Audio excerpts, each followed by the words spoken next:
Welcome. Today I'm going to talk to you very quickly about Newton's first law of motion. It's probably something you're familiar with, so I'm not going to spend a ton of time on it, but I do want to link everything back together again now that we've had a chance to talk about mass and inertia. So I have a confession to make. The first thing that you need to know is that it's not really Newton's first law of motion. It's actually Galileo's law of inertia. Newton just took it and used it because he thought it was a great idea. He did give Galileo credit, but now everybody knows it as Newton's first law of motion instead of Galileo's law of inertia, which is really what it should be.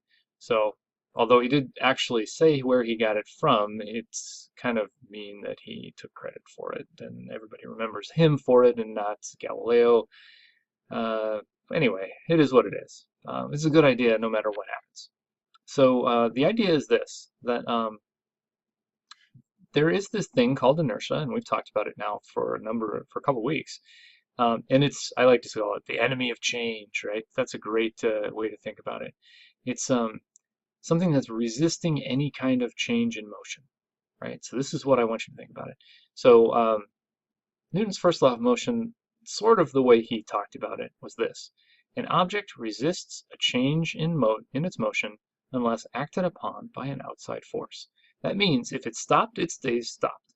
And if it's moving, it stays moving in a certain direction unless acted upon by an outside force.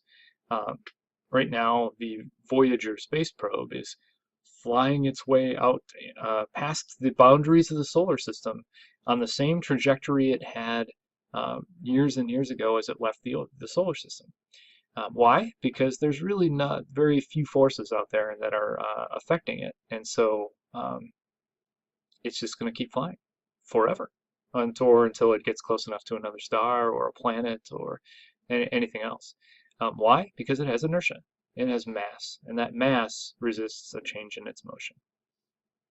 So that's an important thing. So the object resists a change in its motion, but it's proportional to the mass. It's really based on the mass, as you guys noticed before. So we've got this change in motion and proportional to the mass. So we're going to set up here Newton's second law. So we know that we have three things that are going to act in conjunction here. A force causes an acceleration and is resisted by a mass. So you can already see the things that are going to be important. We're going to need to, in Newton's second law, talk about forces. We're going to need to talk about the accelerations that they cause, and we're going to need to also take into account the fact that mass is resisting that thing. So you can see, based on this, where Newton is heading in his second law of motion, which is the more famous of them. So here I've drawn just a couple of things real quick. So here's a rock, a very large rock, and I apply a force to it. Here's another rock, it's very small, and I apply the same force to it. Which one is going to move more? Which one is going to change its motion more? I think it should be obvious that the smaller rock will change its motion more because it has less resistance. I have fewer atoms that I have to change the motion for than in this case, where I have to change all the motion of all the atoms there in that big box. That's my cat, don't worry. Anyway, she's angry, she needs food. I'm almost done. So, the law of inertia, very simple, very straightforward. Remember that it's the resistance to a change. There is one thing that is a misconception, excuse me, and it's very important that you understand this.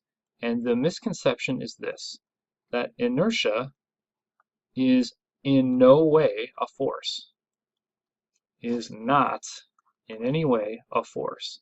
This is a misconception that students have.